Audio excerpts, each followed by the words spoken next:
Good morning, everybody. This is Emil with another very crucial topic on English language syllabus and curriculum design course. I will cover today Notional-Functional Syllabuses Part 1. As a paper of MA in English program, in this unit, I am going to talk about Lesson 1 and Introduction to Notional-Functional Syllabus with various definitions. Lesson 2, Emergence of Notional-Functional Syllabus. Lesson 3, Major Characteristics and Principles of Notional-Functional Syllabus. Lesson 4, Features of Notion. Lesson 5, Features of Function. And Lesson 6, the purpose, custom settings, and teacher's duty in Notional-Functional Syllabus in details. Therefore, this video will be so beneficial to you. Let's go. Lesson 1. An introduction to Notional-Functional Syllabuses with various definitions. According to Wilkins, 1976, a notional-functional syllabus is an approach where the organization of the material is determined with notions or ideas that learners expect to be able to express through the target language, as well as the functions that learners expect to be able to accomplish. In other words, the notional-functional approach in ESL is a way of structuring a syllabus around notions, that is, real-life situations in which people communicate, which are further broken down into functions, that is, specific aims of communication, as well as based around a list of language functions such as making requests, greeting people, or apologizing, and many others like that. In a broader perspective, functional notional syllabus is a syllabus in which the language content is arranged according to the meaning that a learner needs to express through language and the functions that learner will use the target language for. It's a product-oriented, content-based syllabus where meaning is paramount, permanent, and main pursuit. It views language as a living, dynamic, complex phenomenon and relies on the learner's capacity for analyzing language for himself to synchronize meaning. Functions may be described as a communicative purpose for which we use language. However, notions are the conceptual meanings like objects, entities, states of affairs, logical relationships, and so on. Lesson 2. The emergence of notional-functional syllabuses. The notional-functional syllabuses is one of the product-oriented syllabi and also known as notional-functional syllabuses or functional notional syllabuses.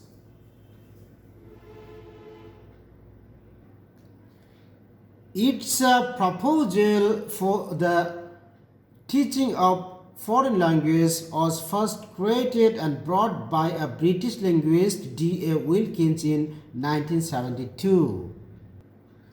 Later on, it was also proposed by Van Eyck and Alexander in 1975 as a response and reaction to structural, situational, and traditional grammar-based syllabuses due to their inadequacy and drawbacks, as well as difficulties, deficiencies, weaknesses, and shortcomings.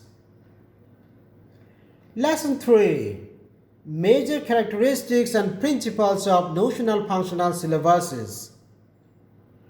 Wilkins, 1976, categorized the notional-functional syllabus as an analytic syllabus as it aims at teaching learners how to use language for communication in different situations through other researchers such as Woodison 1979 and Markey 1997 rejected the idea. It's important to highlight the differences between the terms notions and functions before we discuss the principles and advantages of this syllabus. According to Hutchinson and Water 1987, functions refer to the intention of the speaker behind language use such as advising, warning, threatening, and praising. On the other hand, notions are meaning elements which reflect the way in which reality is divided by the mind and language such as time, frequency, gender, location, etc. In Newton's Word 1988, functions refer to the communicative purposes for which we use language, while notions are the concept, meanings, object, entities, states of affairs, logical relationship, and so on expressed through language.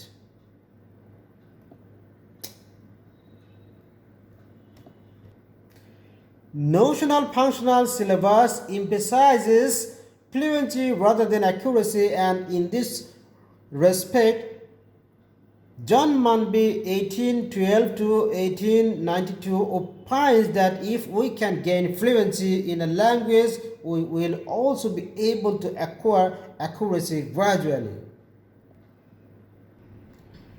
Lesson 4. Features of Notion. In EFL, TESOL or TEFL, notions is a synonym for the word context or setting. Notion has to do with what is called pragmatics in language acquisitions, but the setting can be intellectual rather than our physical setting. As such, a notional-functional syllabus is focused on the various situations in which language is used. There are two levels at which notions take place. Number 1, general notions, and number 2, specific notions. General notions. General notions are highly abstract philosophical concepts such as existence, space, and time, are general understanding, vague or imperfect conceptions or idea of something, a notion of how something should be done, an opinion, view, or belief that his notion, not mine, conception or idea like his notion of democracy, etc. The second level of notion is specific notions. Like specific notions deal with clearly defined fixed situations. Examples of specific notions include animals, politics, education, shopping, sports, noun, pronoun, adjective, prepositions, persons, or so on. Lesson 5. Features of function. The functional aspect of the notional-functional syllabus relates to how language is used. Prior to this focus on function, language was taught with a focus on grammar, and learning was organized around grammar use. In a functional focus, language is used to do any and all of the following: explain, describe, discuss, argue, agree, apologize, compare, contrast, expression of doing something, expression of stating or being of something, expression of possessing something, and the like. Syllabus is the European term for what is called curriculum in American. In short, a syllabus or curriculum is a systematic plan toward achieving educational goals. Often, the syllabus or curriculum has goals or objectives that are in reality a combination of notion and function. Below are some examples.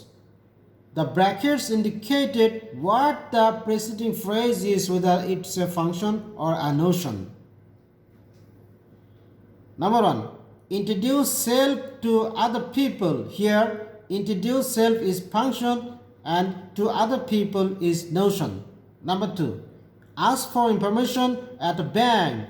Here, ask for information is function, at a bank is notion. Number 3, give directions to supermarket. Here, give directions is function, to supermarket is notion. Read the text and answer the questions. Here, read the text is function and answer question is function. Also, the questions is only notion.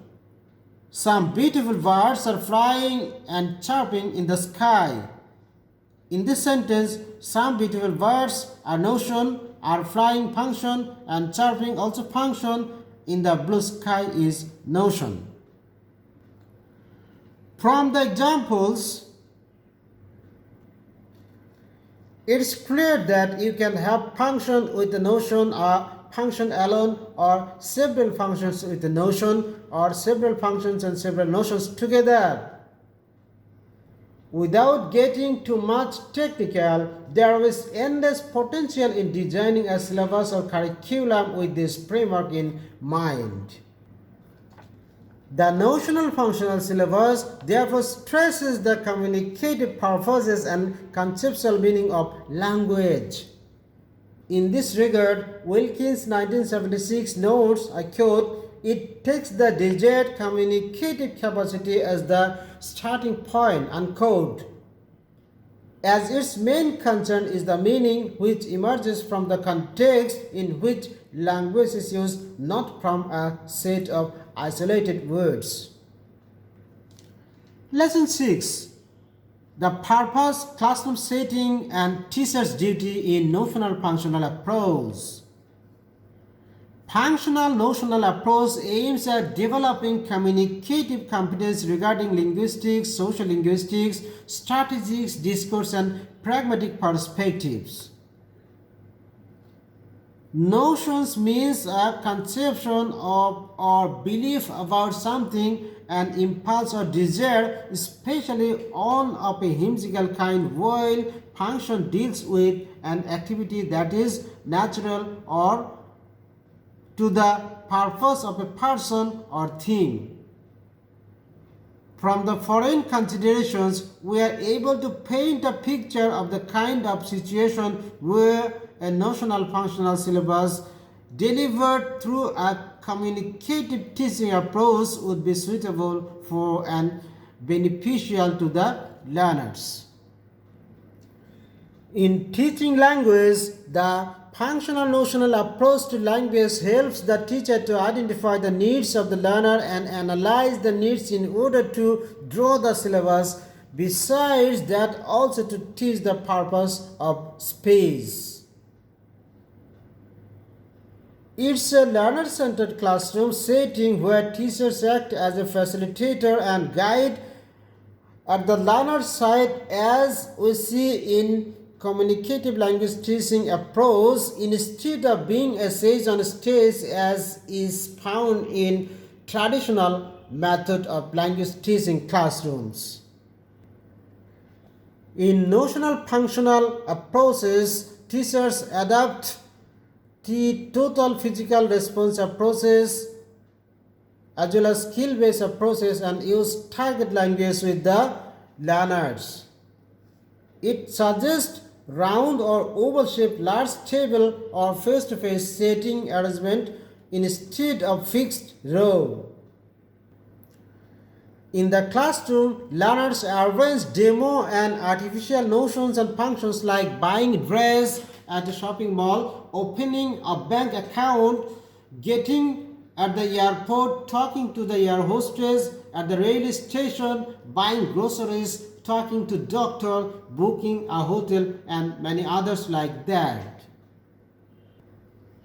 Viewers, in my next video, part 2 of Notional-Functional Syllabus, I will talk about lesson 7, benefits of adopting a Notional-Functional Syllabus, lesson 8, strengths and weaknesses of the Notional-Functional Syllabuses, lesson 9, how is Notional-Functional Syllabuses different from structural syllabuses, lesson 10, criticism, disadvantages, weaknesses, shortcomings and deficiencies, as well as conclusion with a summary.